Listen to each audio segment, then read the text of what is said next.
to the Talking Backwards podcast. This is just going to be a short episode. We're just Halloween's around the corner, and we just wanted to highlight some creepy things. We're going to do a couple short episodes throughout the rest of October. I'm trying to get one out on the actual events of the Lizzie Borden myth, what actually happened in Fall River, since that's if we walked outside, we can see Fall River. Yeah. It's local. But anyway, so obviously the WikiLeaks leaks are coming out all over the place. We're finding out things about our government that we never knew. But there's one set of emails from a guy who runs Hillary Clinton's campaign. John Podesta.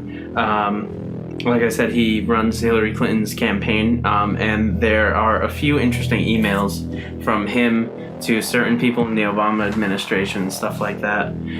Shit. What kind of emails? We're talking extraterrestrial emails. What? Yes. So right now, there's two emails in particular. In the first email, basically this guy, John Podesta, met with a former astronaut. And that former astronaut, after their correspondence, wrote into Podesta, because he's high ranking in politics. Yeah. And in his first email, he said, "It is urgent that we agree on a date and time to meet to discuss disclosure and 0-point energy at your earliest available after your departure." What he's talking about is extraterrestrial disclosure. And 0-point energy is also known as free energy. So the 0-point energy isn't any particular form of energy, but what it really signifies to is a zero emissions energy.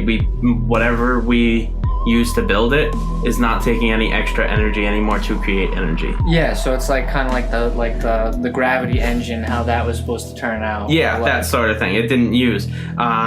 He then went on to mention the Vatican's awareness of extraterrestrials. What? Yes, he says, my Catholic colleague Terry Mansfield will be there too to bring us up to date on the Vatican's awareness of ETI, which ETI is short for extraterrestrial intelligence. What? Dude, I'm like, I know, a little taken back by this. Yeah, so that's in the that's sort of not being reported by the news right now. It's kind of all over the place, except for the main media outlets, which, as we've learned, is probably not surprising. They got all their stuff that they're showing off that they want you to see. So here's some good news. In the second email, the former NASA astronaut wrote to Podesta, "Remember, our nonviolent ETI from the contiguous universe are helping us bring 0-point energy to Earth. They will not tolerate any forms of military violence on Earth or in space." Basically, what you can build from that is we have made contact.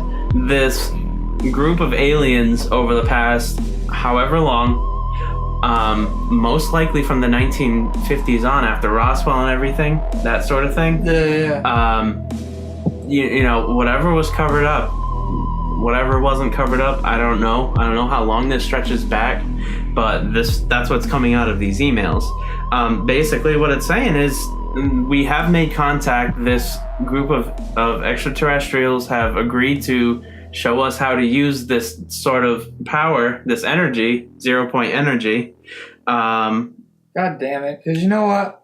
I wanted to fucking figure that out. we could try. I'm going to give a little look up to some 0-point energy. Yeah.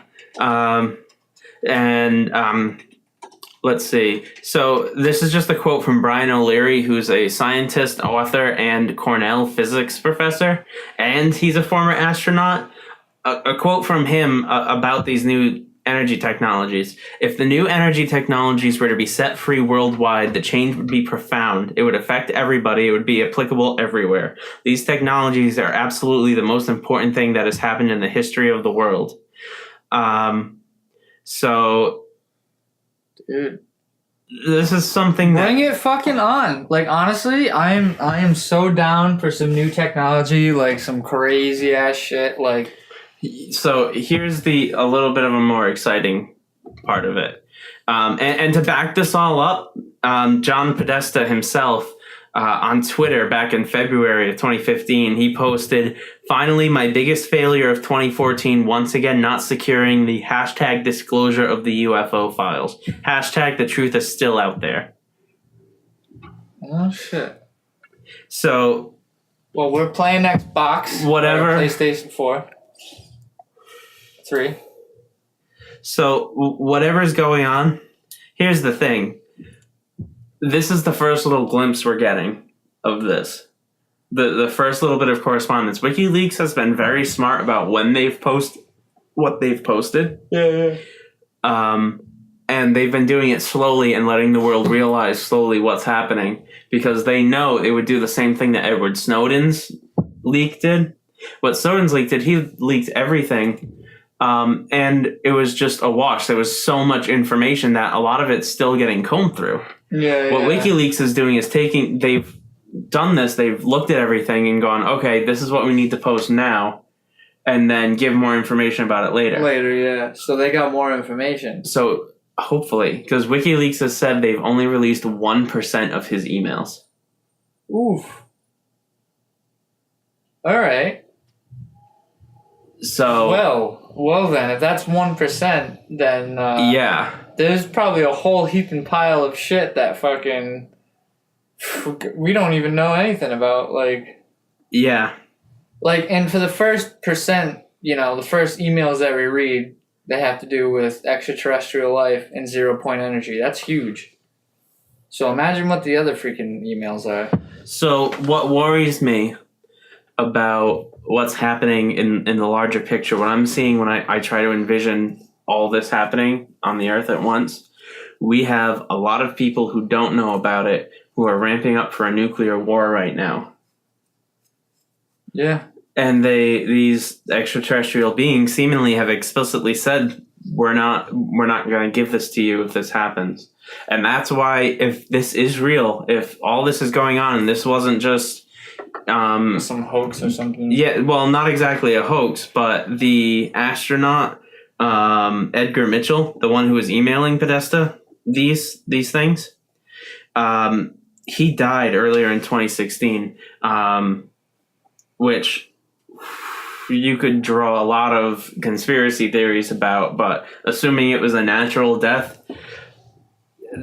he's in the latest stages of his life. Like, sanity levels, I don't want to get into, but let's just say, assuming this is real. Yeah.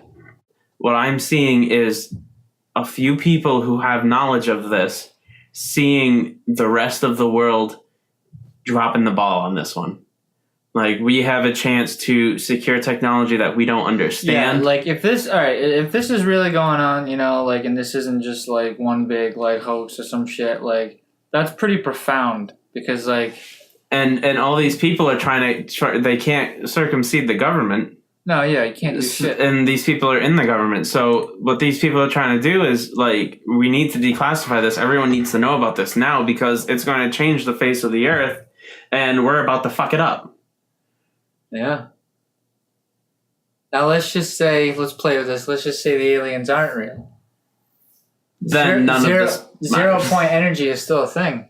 0-point energy is still a thing in theory. We haven't figured out how to do it. Taking advantage of a vacuum. Yeah. But let's say, that concept has been used in, I'm sure you remember a TV show called Stargate SG-1. Yeah, the use of 0-point energy in the military in that show was pretty often. Once we acquired it, used it to make bombs. They had the military's always going to make a weapon out of something. But my point is, this concept has been leaked to the public through media and stuff for years of 0-point energy. And Stargate SG-1 has an episode. It's kind of like a sort of just joking episode about what if somebody started making a TV show in the Stargate universe, and then immediately they freak out and they're like, no, we can't like let this. And then they sort of think about it and they go, there's this concept called plausible deniability. Yeah. Where basically, if you make a TV show about something and then some person goes out and says, oh, you know, all this stuff is real, you can just point to that show and go, yeah, this person's fucking crazy. You got it from the show. Yeah. So exactly. That's a used tactic in psychology. We have a concept, and like all this sort of links together in a way that sort of you can draw. It doesn't mean that there is a story here, but you can draw. Like, let's say this is real in a few years. 10 years after that, when people are writing history books, they're going to be saying, you know, it's been in the back of our minds for years. We all sort of knew something was happening. There's been this huge leap in technology. People started talking about these concepts that that are otherworldly and not from this earth. And I think we're going to see, if this does come to light, that something like there was definitely an influence on our culture from this for a while now. And honestly, if it doesn't, it's because they fucking shut it up and they fucked up or whatever, you know what I mean? And it's gonna come down to just us motherfuckers having to go through the stages and figure out fucking 0 point energy and do what the aliens figured out, you know what I mean? Like, they figured out how to do it. Who knows actually if they got help, but... Well, here's the thing. The way we've been around for such a small amount of time that it's almost inconceivable that we're going to find a culture that's spacefaring that's just coming out, like, you know, the SETI telescopes and all that. They look for radio signals from another planet. But the chances of another life form being at that exact same period in time at the right time, because remember these signals we're listening for are from way back. If because it takes that long. Relativity. Yeah.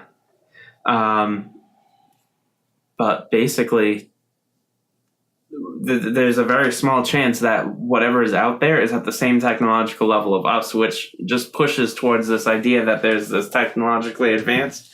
Or the other idea is we get out there, we find somewhere that we found signals coming from. We finally get out there in 100, 200, 500, 1,000 years, and it's just a ruined city that's been gone for 1 million years.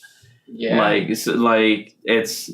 The chances of something coming to us are more likely than us finding something else at this point in our existence. And that would honestly be like a blessing, because like you said, like, we would be looking at these people and from our perspective it'd be millions of years, and them sending the signal to us, it could have been millions of years ago, which means that the technology that they have now could either be crazier or they destroyed themselves. Yeah.